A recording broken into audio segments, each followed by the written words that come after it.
This episode is brought to you in part by the American Homebrewers Association, who invites you to attend HomebrewCon this June 27th through June 29th in Providence, Rhode Island. HomebrewCon brings 3,000 homebrewers together for 3 days of brewing seminars, nighttime events, and camaraderie. HomebrewCon is also the leading showcase of brewing supplies and equipment. Visit homebrewcon.org to learn more. That's homebrewcon.org to learn more.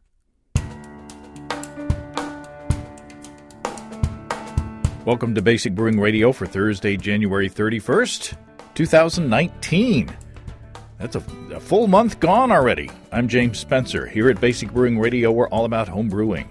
This week we head up to Rogers, Arkansas to talk to Bradley Riggs of Moth Brewing. Bradley is brewing commercially on a small scale, concentrating on old world wood-aged beers. I'll ask him how he got a bourbon barrel stout to weigh in at 16% ABV and still be drinkable and delicious.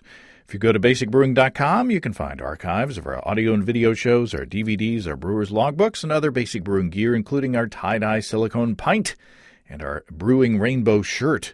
You can follow me on Twitter and Instagram at Basic Brewing and find our show page on Facebook as well. We have a cool Basic Brewing app on iTunes and Amazon.com, and we're found all over the place where fine podcasts are served up. If you'd do us the favor of rating us on iTunes and maybe leaving a nice comment, they say that'll help new listeners to find us. And if you want to support us financially, check out patreon.com/Basic Brewing. And thanks to everybody who's helping out in that way. If you go to patreon.com/Basic Brewing, you can see a long list of stuff that you can access if you sign up as a supporter. We're running behind on posting video episodes in 2019 already, but Steve and I are set to get together this week to shoot a video episode on my latest 100% rye session pale ale. I went a bit in an English-inspired direction this time. I didn't go sour, and I didn't go, West Coast hoppy. It weighs in at a tiny bit over 2% ABV, and I used Chinook in the 2-gallon batch, which doesn't sound English.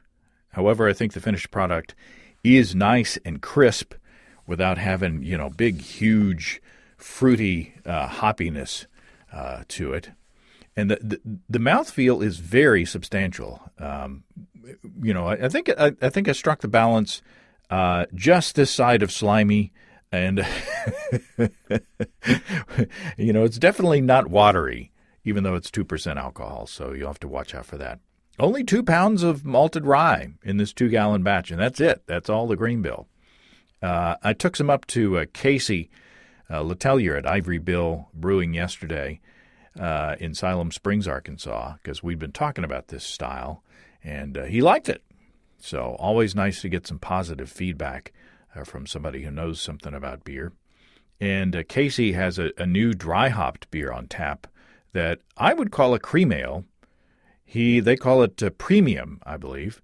It's brewed with local corn and Oklahoma malt, and it is delicious. So if you're in the neighborhood there, be sure to check that out. I finally got all the goodie bags out for the Disaster Show participants this week. It's nice to have that job done. Only about a month late, right? I've been doing pretty good about not procrastinating about things lately, but not starting out 2019 good in that way. I'm only missing 2 addresses: J.D. in Waukesha, Wisconsin, and Peter in Toronto. I've emailed you guys, J.D. and Peter, multiple times, and I think I'm in your spam folder. So J.D. and Peter, email me, and I'll get you your little goodie bags out. By the way, in case you're wondering, I am very prompt when shipping orders out from basicbrewingshop.com, so you don't have to wait there.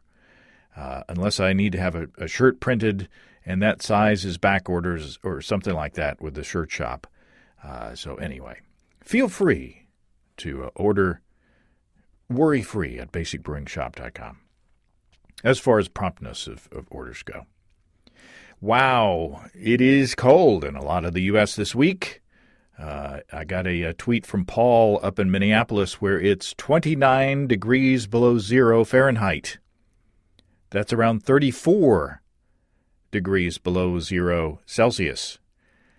Paul says, brewing today, I'm thinking about using the no-chill method. Whew, I think there's going to be some chilling. It's just not going to need any help.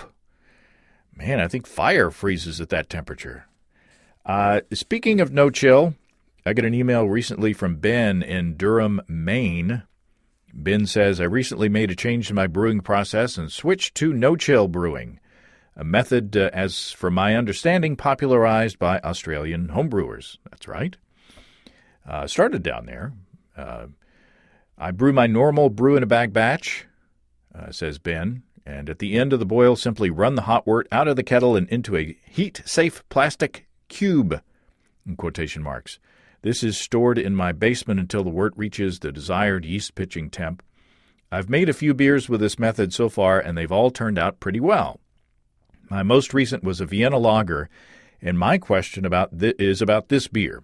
While I don't normally care about the clarity of my beer, this beer is very hazy and just doesn't present well. I've tried fining it with gelatin in the keg and cold conditioning for a few weeks, and the beer is still pouring cloudy. Is there anything that could be done to clear this beer, or am I going to have to make do with this tasty yet cloudy lager as a result of my no-chill method? Well, I've only brewed with no-chill once, so before we blame that method, I punted the question up to our good friend Bob Stimsky in Wisconsin, where it's darn cold up there, too. Bob says, I've been exclusively no-chill for a decade now. Wow. I really haven't had problems with clarity. Yes, an odd beer or two come up a bit cloudy, but cleared halfway through the keg. I don't think that no-chill has anything to do with the clarity problem. Bob says, here's what I do for all my beers. I use firm cap in my boil to prevent boilovers. I use it, too, during fermentation for about the same reason.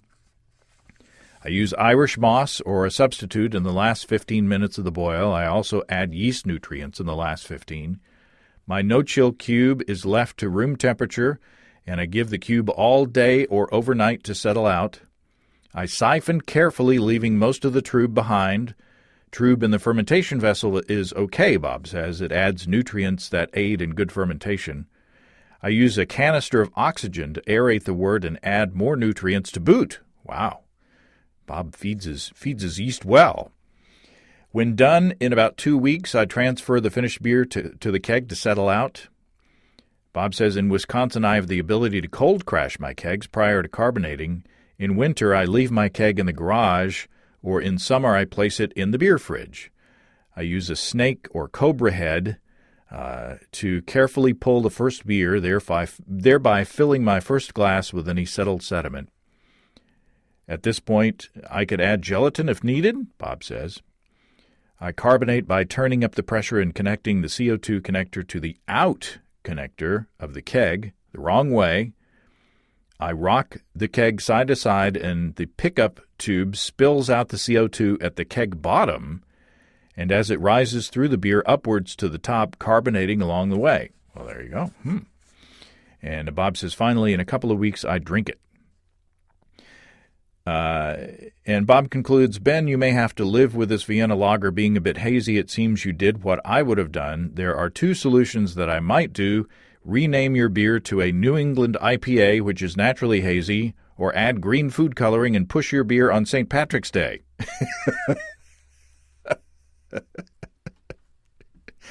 Thanks, Bob. A few days later, we got another letter from Ben saying, thank you very much for responding to my question. It sounds like our brew days are very similar. I guess I just needed to wait a bit longer because I poured a glass of my Vienna lager yesterday evening and it had dropped clear. I will definitely be continuing to experiment with no-chill brewing. There you go. I guess you can add patience to Bob's list of suggestions, although I don't know if beers last very long at Bob's house.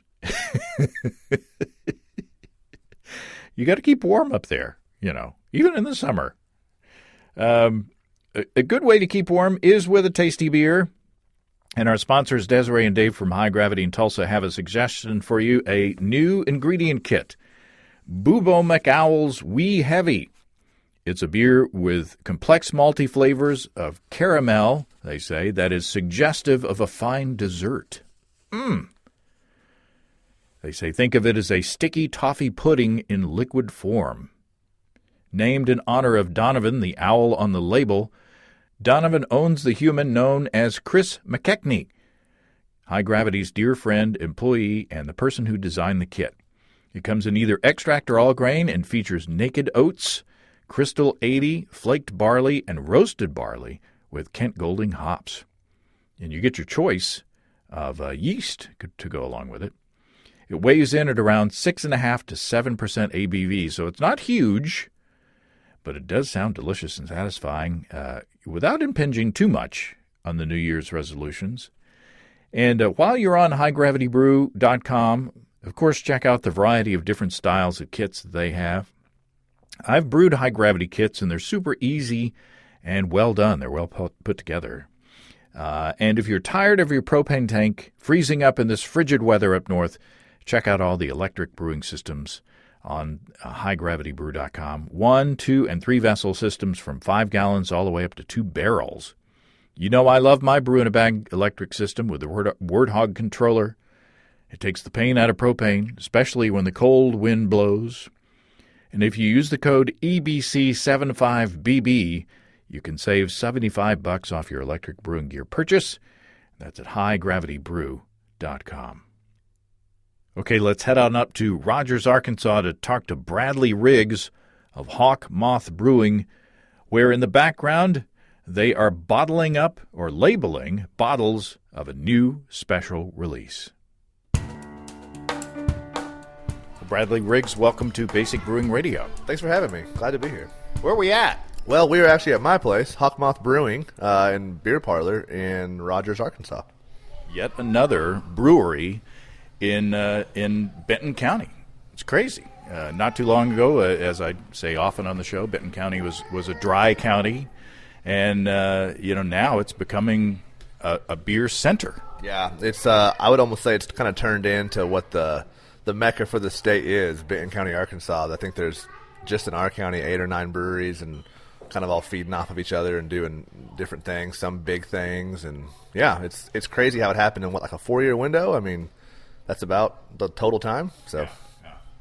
And we're running a daycare center as well. If you hear kids in the background, do you see yourself as a family friendly? You're not open yet today, but do you see yourself as a family friendly place? Yeah, we definitely are. We're kind of trying to create what we call brewery culture as opposed to bar culture, and that's something like, sure, when the sun goes down on Friday night, it's probably not the best place for a kid to be, but Saturday afternoon, Sunday afternoon, we've got craft sodas, we've got stuff like that. We want people to come out. I have kids, and so I know people that have kids, and this is just a good space for all of that to kind of mix into one family-friendly setting. Yeah. So what's your origin story? So I was born and raised in Rogers. I've lived in Benton County my entire life, but a lot of traveling, and used to tour in a band, and did that for a decade, and so kind of saw the world of beer outside of Arkansas, and it's really what made me fall in love with the culture and the industry itself. And East Coast, West Coast, they're kind of setting the trends, and about 5 years ago or so, I realized that I wanted to do something like that here, kind of in my hometown area, and started working in the beer industry. Started managing a bar, and then from there moved to a distributor and ran a craft distributor with a few people and selling beer. And then I went to go work for an independent brand, New Province Brewing, also out of Rogers. And then from there came here to do my own thing. So I worked in all 3 tiers before I did it on my own, so I kind of knew what the industry looks like, how it was trending, all of that, where we needed to improve to catch up to the East and the West Coast, and yeah. So are you one of the rare craft brewers who skipped home brewing? No, not at all. I've been home brewing all along the way, and again, it was the same thing what we touched on at the beginning. Benton County was dry, so I'd go on these tours, try all this awesome beer. We'd go to Three Floyds, or we'd go out to the brewery in California, or whatever it was, and we'd come home, and there weren't even breweries to come to where I was living. And so started brewing on my own, figuring out, well, what do I like? I'll just make it for myself in my garage, or my kitchen or whatever. And that became an obsession along the way, and kind of dominoed with the industry steps, I guess.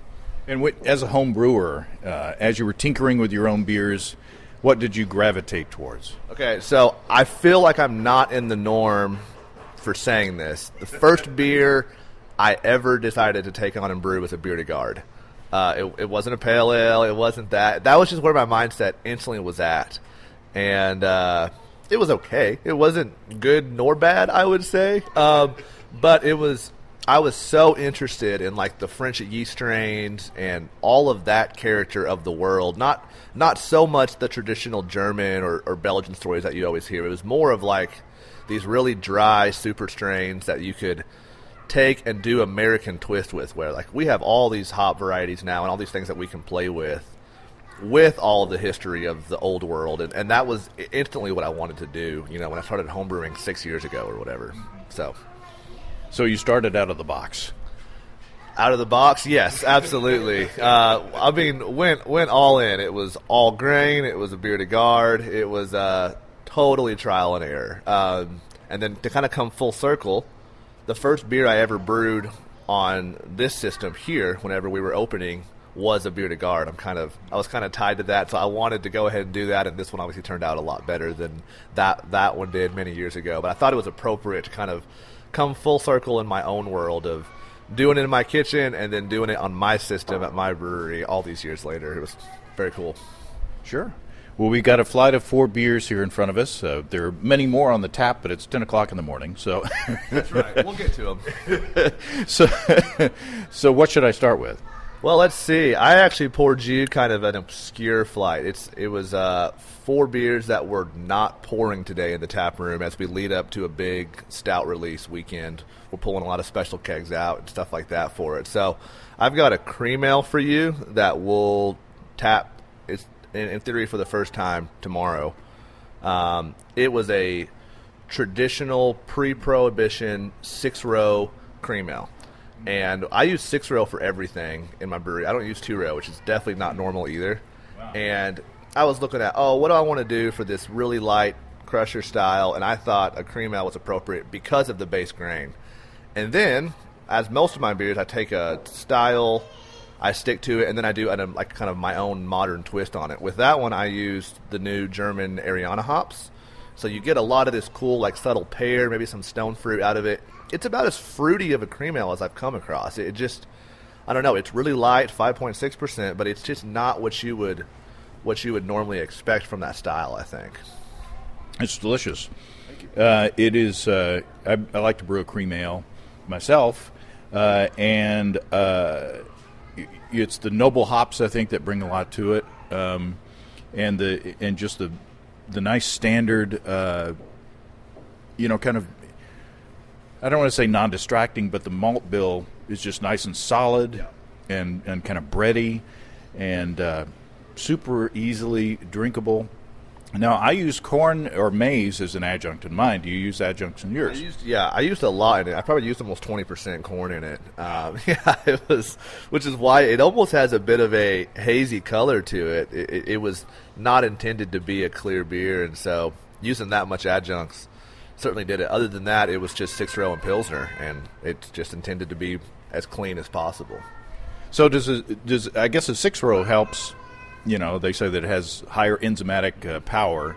I guess if you're using adjuncts like corn or maize, 6-row would help in that. Yeah, and with anything. So I'm a big stout brewer as well, and so I think, let you guys in on a little secret, I think 6-row is the secret to full flavored stouts. You can use a little more chocolate malt than you normally would.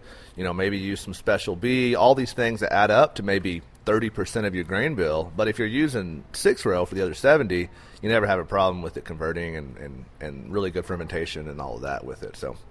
So if I were to make a recipe with 2-row and another recipe with 6-row, what differences would I see between the two? It's tough to say, without doing like a little bit of a brewlosophy experiment.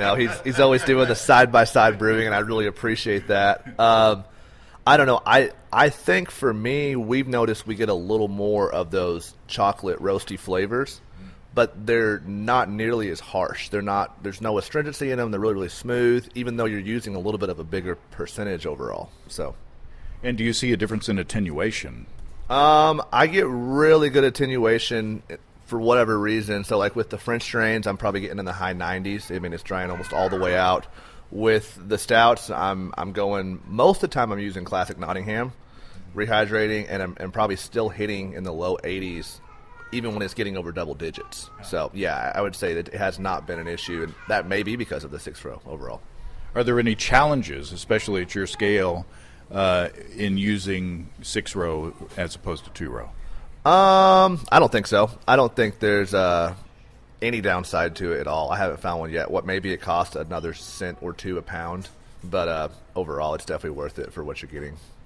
Now, what is your niche that you're carving out? You know, as we said before, there are more and more breweries coming in the area, and it's going to be harder and harder to distinguish yourself, you know, and to stand out and attract, you know, those craft beer drinkers to your establishment. What is your niche that's going to bring them in? Yeah, and I mean, whenever you first walked in, we're kind of talking off the record about what am I brewing, and you know, fingers crossed, my philosophy is to never brew a pale ale. It's probably the most common beer in the craft industry overall, that or IPA, and we don't want to brew a pale ale. So there's a really great brewery 5 blocks away called Ozark Beer Company. They brew a really great pale ale, and we didn't want to just open our doors and do the same thing that they're doing. There's no room for that in our really young, growing craft beer market of Northwest Arkansas. Our focus is old world styles. A grisette, a beer de garde, a saison, you know, stuff again that you're playing with the yeast strain more than anything else to try and get some character out of it. And then a lot of barrel focus. As soon as you walk in, you see the wall of barrels. That was part of our plan from day one, was to try and do, you know, 20, 30, 40% of our total production out of wood in some capacity. And so we're 4 months in, and we were just able to add a 9-barrel vertical fooder from Fooder Crafters, and all of that is really part of our focus. And I think the average beer drinker or the expert beer drinker, whatever it is, they could walk into the building and just visually know that something different is happening because of all those things. And then they look at the board and they're like, oh, these are not styles that I see maybe anywhere, let alone in this area. So we're small batch through and through. We're only looking to do about 400 barrels a year, and you know, keep at least half of that in house with a little bit of distro here and there. But overall, yeah, we're not looking to play the tap handle game with other breweries. I did sales before this, and you just cannibalize each other. There's no real growth.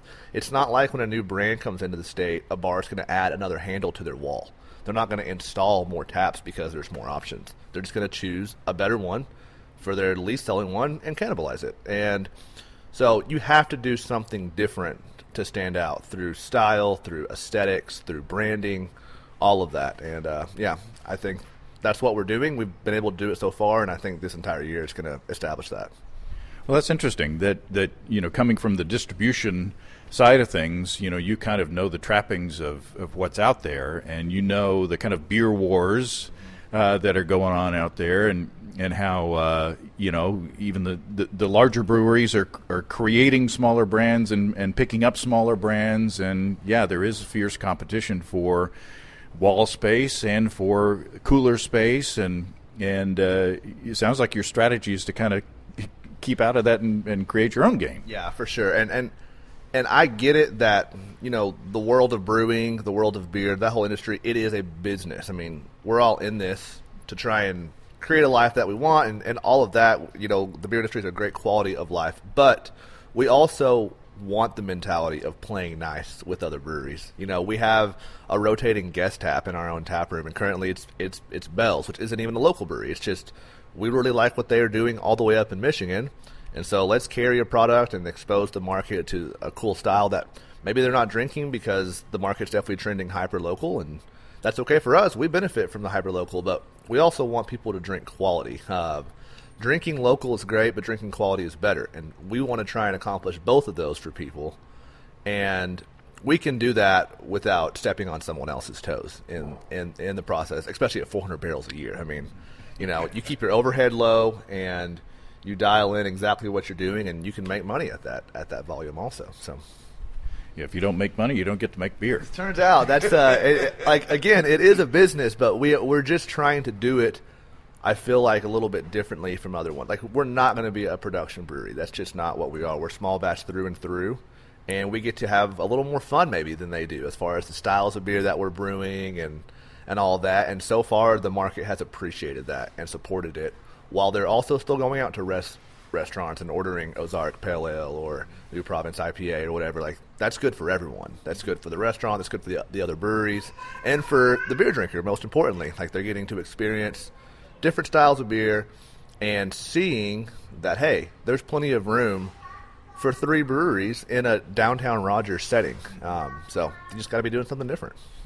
Speaking of drinking beers, where should I go next? Man, let's see. So you came in with the expectations of drinking the IPA. Let's go to the IPA next. So yeah, it's gonna be the far left. So our IPA, again, we're doing all these old world styles, but we wanted to have something hoppy on the wall. I like drinking IPAs, and so we have what's called the Hoppy Tap. It's just a rotating hoppy beer. It's kind of a play on, you know, someone's like, why are you calling it that? And I'm like, well, you ever walk into a bar or hear someone walk into a bar and they're like, what do you have on tap that's hoppy? I mean, you hear that all the time. So if someone walks into the bar and says that, we're like, oh, well, we have a tap called the Hoppy Tap. I hope that covers what do you have on tap that's hoppy. And so it's a pretty similar grain bill most of the time. It's kind of we describe it as a West Coast grain bill almost meets an East Coast hop schedule, to where you're going to have that middle of the road 7% clean fermentation, but a lot of the exploding juicy hops on the back end, Whirlpool dry hop, heavily dry hop stuff. And so batch 5 is Centennial and Citra. So far they've all had Citra in them, but the complementary hop is rotated every single time. So batch 4 was Hallertau Blanc, and now batch 5 is Centennial. So you get something like that candied orange that you're used to with that hop, but there's still a ton of citrus juiciness from the Citra hops. So your sort of flagship IPA, quote unquote, it changes. Yes, it changes about every 3 weekends. And again, that's small batch brewing. It keeps the regular interested to come in multiple times a month, because they might be an IPA guy, and we feel like we haven't let the market down yet. We haven't put out an IPA that we weren't really happy with. So while they've all 5 have been different, they've all 5 been good in their own way. And it's fun to talk with people like, oh, what's your favorite one? And, and the whole theory is like, everyone's always like, oh, batch 1's my favorite, because they can't actually remember what batch 1 tasted like. So it's always easier with anything, with any beer, to be like, oh, I think batch 1's my favorite. But people talk about, batch 4 or batch 3, and it's fun to take their notes and apply them, and then batch 6 we kind of use a little bit of all that and make another one. So. And it's tricky because you can taste the same beer. You can get a 12-pack of beer that came off the same production run, and depending on the time of day, depending on what you've eaten that day, and those beers can taste different from can to can. So it's kind of tricky for people to come in and say, oh, I remember that one. I like that one. Like, who knows where they were at? Did they come from another bar before that drinking whiskey or whatever it is and then come in? I mean, all that's going to play into the factor. But it's fun, and it's always going to be fresh. So the IPA being our quickest selling beer, we're brewing it every 3 weeks, and so the hops are never going old. They're always as bright as they can be, and that's also part of the fun with that. It's very nice. It's very fresh. It's got a nice malt backbone. The bitterness is nice and crisp. I get a lot of floral notes. Then maybe it's the time of day again, but floral and perfumey. Not necessarily like the West Coast mango-y, grapefruity, tropical fruit kind of thing. This is just super nice and floral and perfumey and very drinkable. Awesome. Yeah, that's definitely part of the goal. With only having one IPA, we needed it to be a catch-all. It's not a single. It's not really a double. It's 7.2%. That's usually where it's at, and kind of falls in between. So hopefully, yeah, if you're into the East Coast, the West Coast, whatever your preference is, it's not too bitter. We always make sure that it's still a bit of a gateway IPA, or like a more of that new wave IPA. But I think it can appeal to just a lot of hoppy beer drinkers with some of those characters you mentioned. So you're talking to home brewers mostly. There are some professional brewers out there, but what is your dry hopping strategy to get such nice, fresh hoppy notes from a beer? Yeah, the big thing is if I'm looking at what bitterness do you want to hit? What's your perceived bitterness going to be? Is it going to be around 70 IBUs or whatever it is? If that's the case, let's try and get about a third of that from early bitterness. So let's use something high alpha acids, typically Magnum for us, and we'll do a 30-minute addition of Magnum to get about a third of our total bitterness. Then we're trying to achieve 2/3 of it in the Whirlpool. So you're using a lot. You're using probably 2 pounds per barrel in the Whirlpool, and then same thing on the dry hop. You're using about 2 pounds per barrel on the dry hop. I usually do 2 different dry hops with 2 different varieties of hops. You can use, I guess, the same one 2 different times, but I don't know how much you would notice it if it wasn't 2 different varieties. So with batch 5, I think we did Centennial on just after peak fermentation. Like, it wasn't as early as day 4 or something, but it was probably just a day or 2 after, and then Citra probably a day or 2 after that. And so Citra was pretty fresh. It was only in there for probably 24 hours before we went ahead and did a partial crash on it. But because of that, it's as fresh as it can be. And we closed the tank off at that point too. And if it builds some pressure in the tank with all the hops in there, even better. It's just going to keep the aroma in before you keg it. So. And it's nice and clear too. So, do you filter? We don't filter anything. We joke about that one a lot. That one actually had more adjuncts in it than the previous 4 batches.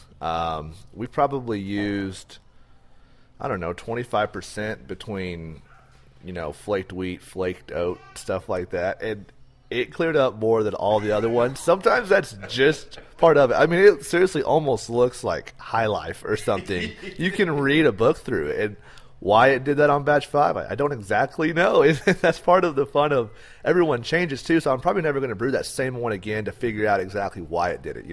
Did the yeast flock out too much, or was the temperature too low? I mean, who knows, but was the water too hard? Like, all of that. But batch 6 will be something different. And what yeast was it? That one was an Omega West Coast 4. Yeah. Well, it's delicious. So what we got two left in the sample here. Yeah, we've saved 2 of the stranger ones for you. I think you'll have a lot of fun with them. The oranger one on the right, that's I'm trying to think. I think it's close to like a 7% beer to guard, and you're smelling it. You can't figure out what's going on right now on the nose. Super fruity. We gin barrel fermented that, and then after the barrel, it was a small barrel, so it was like a 25-gallon Rocktown gin barrel. After about 100 days, which is long for that period of time, pulled it out and steeped it with. Can I say an adjective before you? I smell apricots. Okay, very good. So you're going down the right track here. We ended up steeping a Rubus tea blend into the beer before we kegged it after the barrel. Huh. Yeah. So there in the tea blend, there was some apricot, there was some mango, there was a ton of orange peel in it, and it's probably like something you haven't come across before, right? It's so strange, it almost makes you wonder if it's a beer, and that was only a 1-barrel batch, so we can do whatever we want with a 1-barrel batch, and that one was very well received. We did a glassware party with it, kind of a Negroni-themed night from the gin barrel, and that was back in December, but we've got 1 keg that we held on to for this weekend, and because of the next beers is why we held on to it. So yeah. Wow. It's potpourri like without being offensive. It's not grandma's bathroom. I want you to make a candle that smells like this, and I mean that in the best way possible. Because sometimes you smell things that are almost offensive in the way that they're so floral, but this is just, I don't know, it was a unique beer. Probably won't ever do it again, but it was a lot of fun, and we got 1 more keg of it. Yeah, it's very tasty. It's very drinkable. Like I say, that I still, even in the flavor, I'm getting like apricot, and it's sort of like some of the flavors I get from some hops, doing hop stands and things like that. There's that mango or there's that tropical fruit flavor that comes with those as well. So I think it fits. I think it is. It does taste like a beer. It just tastes like one that's that's had some extremely late hops or hop stand hops but then there's also some spice in there, and probably comes from the tea as well, and so very nice, very drinkable. So what are your goals with all this wood? You got the first foeder and the second foeder, I guess, in Arkansas. The first one in Northwest Arkansas. Got one, and goal with that specifically is a lot of times people just almost expect some sort of mixed culture to come out of the foeder. With this specific one, for the first one, we're actually looking to do a bit of a take on, think like Dogfish, like Oak Age Bitches Brew, or Palo Santo Brown Ale, where it's essentially a year-round wood-aged beer. And we want to do a Solera Stout out of it, where every 4 months or so we're pulling it and packaging it, whether it's through bottles or kegs, and then topping it off because it's twice the size of our tank, so we'd have to double batch into it. So we're always going to be pulling half of it out, do a Solera where you're just constantly topping fresh liquid onto the mature liquid and then pulling it every couple months or whatever, and it creates a year-round oak-aged Russian. And I think that's going to be a lot of fun. I don't know if I've actually had something quite like that before, but that's also part of the excitement, I think, with using those for whatever you can imagine.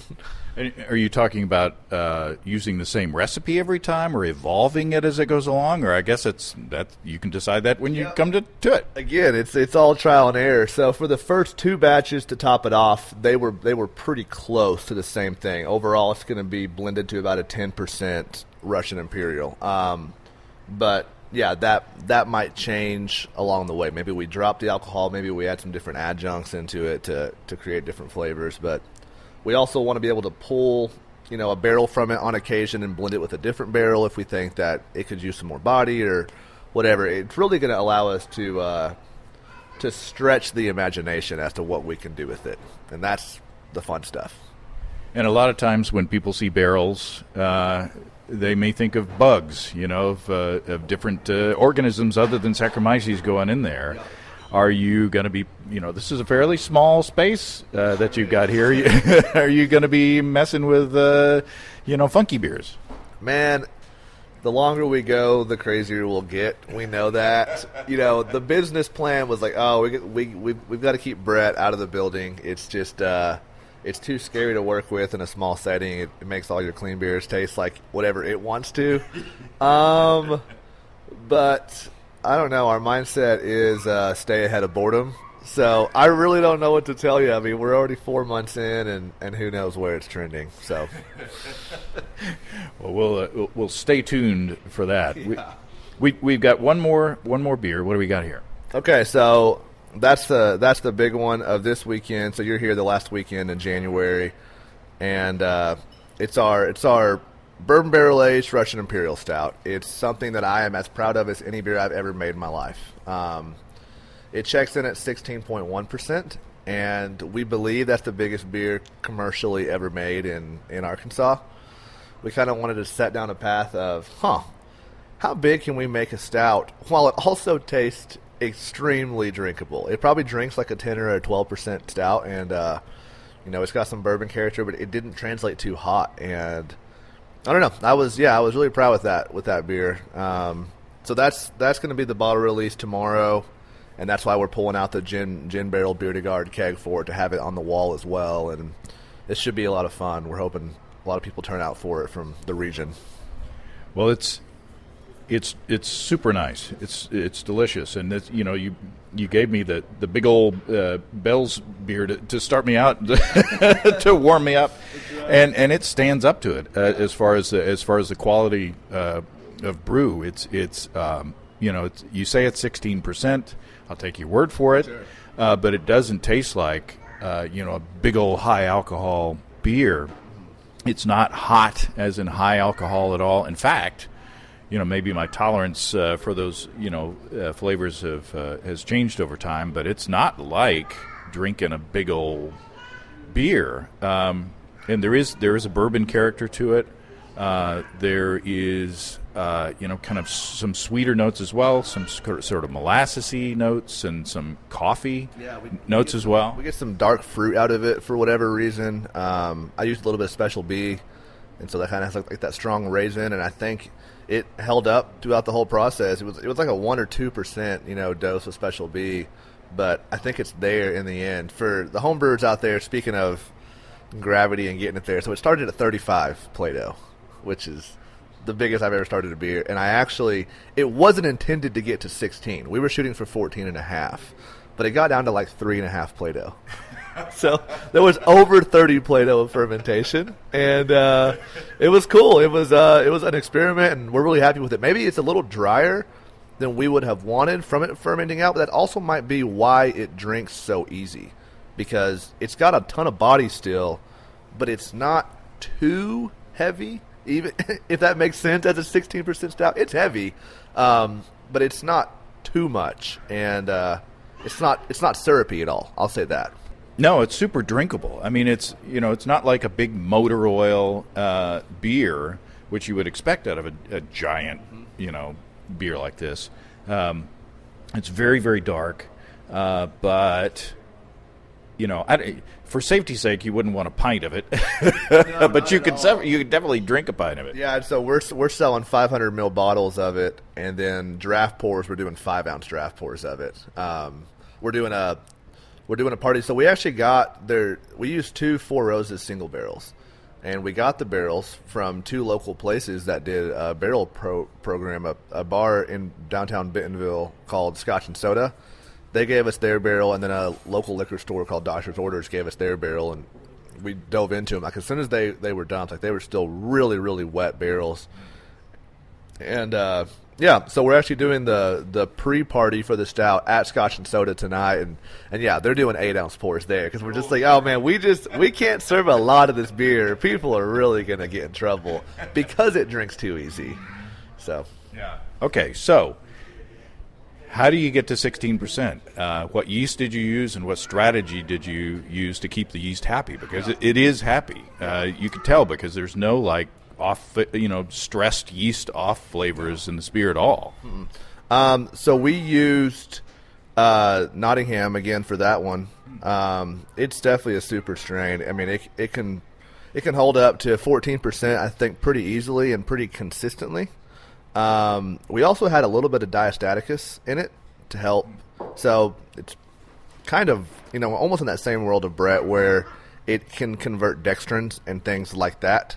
So it also doesn't necessarily have an alcohol limit, almost like a champagne type yeast, where probably about day 10 into fermentation, it had started to slow down, and there was probably still, 7 points left. We pitched a little bit of table sugar in it, woke it back up, and then immediately transferred it to the barrels.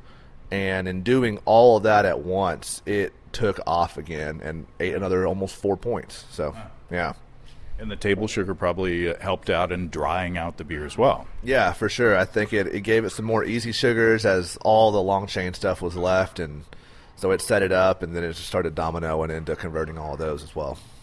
But again, it's not you would be afraid that adding such a simple sugar would heat up the alcohols in the beer, but it doesn't at all. Whether all the other stuff that's in the beer hides it or not, it's not there. Yeah, that's definitely part of it. Like, I don't think you can make not that it exists, but you can't make a 16% cream ale. You can't hide enough things in a 16% cream ale base. You can get away with a lot of things with stouts. Sometimes they're the hardest styles to make, but sometimes, in that regard, they're the easiest styles to make. You can, I kept it mid-60s fermentation for all the primary, and so it was definitely healthy in that process and active, but it never got too hot, I would say. And then by the time most of the primary was done, putting it in the barrel, I don't know. I mean, it probably saw mid-70s, I would think, in the barrel, but not for an extended period of time. And we've got barrels in our lobby, and our lobby probably sits around 60 degrees, actually. So that probably aided in keeping it clean. So other than what is it about the physics of the barrels that you like? they can offer flavor additions that you can't just get from grains or hops. They're bringing an X factor to a beer, and it doesn't like beer. Like good beers don't have to be barrel aged. You can get whatever flavors you want, but in this case, I was looking for some flavors that I knew were going to have to come from something secondary. I was looking for that oak flavor, for some of that vanilla bourbon character, and yeah, you can't get that without those things, without a oak bourbon barrel. So that was the reasoning for this one. Some of the best stouts I've ever had were actually not barrel aged, and I think that's more impressive when you can deliver those flavors without the X factor. Then you've really done something well. But with this one, we knew we wanted to get the X factor flavors. So, well, very nice. What's one question? Final question? What's the next thing? What are we to look for from Moth Brewing? Yeah. So 2019, we did a lot of, like, again, we sourced a lot of barrels even before our grand opening, and we wanted to get them filled immediately and get set up for this year. So we opened back in September. We started brewing back in July, I think it was, and immediately started filling barrels. So 2019 is going to allow us to do a bottle release from a barrel every single month of the year. And that's really cool, man. Like, I was a beer drinker before I was a beer brewer, and that's something that I would want to go to and be a part of in my local community. It's like, oh man, last Saturday of the month or whatever it's going to be, I'm going to go over to Moth and pick up bottles of whatever this small batch 300 bottle release is or whatever. So the stout's a 500 bottle release. They're all going to be tiny releases, but that's going to be fun. That it's going to be so consistently happen. Very nice. Very impressive. You sneaked into the, through social media and things like that. I saw you pop up, and I was like, who are these guys now? And I had no idea who you were. And then I started seeing, pictures and things of, beers that you were brewing. And it's like, wow, these guys are they're hitting the ground running. These are aggressive, ambitious beers to be brewing right out of the gate. But I have to say, what I've had here with this flight is very impressive. Awesome, man. I really appreciate it. We kind of know that we're the new kids on the block. And again, there's so many breweries now. You've got to do something to stand out. And so there was no other way to do it than hit the ground running. So I think we're doing our best at that. Thank you, sir. Thanks, man. Appreciate it. Well, thanks again to Bradley. Delicious beers and neat setup. I like Bradley's approach, carving out a niche without having designs to take over the world. And another reason to come down or up to Northwest Arkansas to check out the brewing scene. If you have brewing questions, show suggestions, or want to say howdy, write to James at basicbrewing.com or just fill out the contact form on basicbrewing.com. And please don't forget to tell us where you're from. Thanks to everybody supporting us through our Patreon page. Special goodies coming your way. Check that out at patreon.com/basicbrewing. And be sure to check out our DVDs, Extract Brewing and Partial Mashing, Stepping into All Grain, Low-Tech Lagering and Decoction Mashing, and Introduction to Wine Kits. You can find them all on our site. You can get a free Basic Brewing bottle opener with any DVD combo, and you can check out our Basic Brewing shirts in the store, too. You can find our logbooks where you can track and log up to 50 batches of beer. Check all that out at basicbrewingshop.com. Also, take a look at our silicone pints. So until next time, until then, thanks for listening, everybody. I'm James Spencer. Production help for Basic Brewing Radio and our website is provided by Kelly Dodson. Basic Brewing Radio is a production of Active Voicing. We'll talk to you next time, everybody. So long.